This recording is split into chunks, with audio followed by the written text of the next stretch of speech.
আসসালামু আলাইকুম। কুকিং হাউজে সবাইকে স্বাগতম জানাচ্ছি আমার আজকের রেসিপি দেখার জন্য। আজকে নিয়ে এসেছি সকলের ভীষণ পছন্দের ডিমের একটি রেসিপি। আজ রান্না করব ডিম ভুনা। ঝাল ঝাল এই ডিম ভুনাটা খেতে খুবই ভালো লাগে। সবাই ভীষণ পছন্দ করে এই ডিম ভুনা। খুবই সহজভাবে আজকের এই ডিম ভুনা আপনাদের সাথে শেয়ার করেছি। আশা করছি ভালো লাগবে। পরিমাণ মতো করে তেল দিয়ে দেব। এখন এই তেলের মধ্যে দিয়ে দেব সামান্য লবণ আর অল্প পরিমাণে হলুদের গুঁড়া। তেলের সাথে লবণ এবং হলুদের গুঁড়া মিলিয়ে নেব।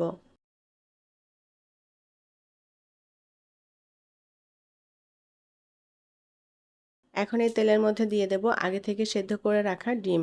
আমি এখানে 8টা ডিম সেদ্ধ করে খোসা ছাড়িয়ে নিয়েছি আর ডিমগুলো গায়ে একটু কেটে কেটে নিয়েছি, এতে করে ডিমের মধ্যে মশলাটা ভালোভাবে মিশে যাবে। এখন ডিমগুলোকে আমি হালকা লালচে করে ভেজে নেব। ডিমগুলো অতিরিক্ত ভাজা যাবে না, তাহলে শক্ত হয়ে যাবে। হালকা লালচে কালার করে ভেজে নেব।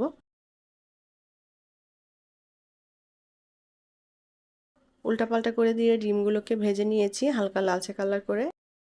এখন ডিমগুলো তুলে নেব।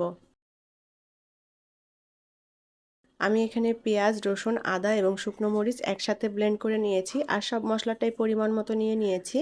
মশলাটা মিহি করে ব্লেন্ড করে নিয়েছি, এতে করে ডিমের ভুনাটা খেতে ভালো লাগবে।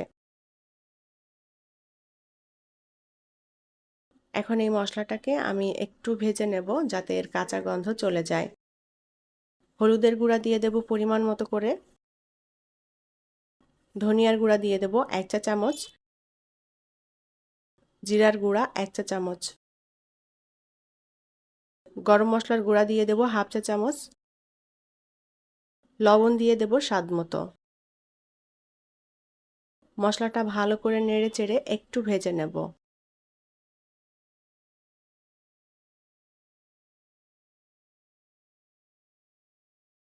মশলাটা আমি বেশ ভালোভাবে ভেজে নিয়েছি। এখন এর মধ্যে দিয়ে দেব কিছুটা পানি, মশলাটাকে সুন্দর মতো কষিয়ে নেওয়ার জন্য। ডিম ভুনার এই মশলাটা ভালো করে কষানো হলে খেতেও ভালো লাগবে।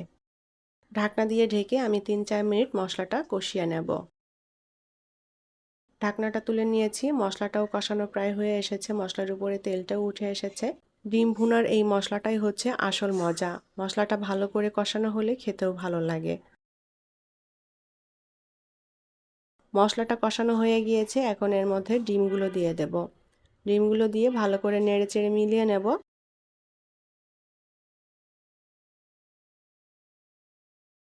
এবার ঢাকনা দিয়ে ঢেকে আমি 2-3 মিনিট রান্না করে নেব।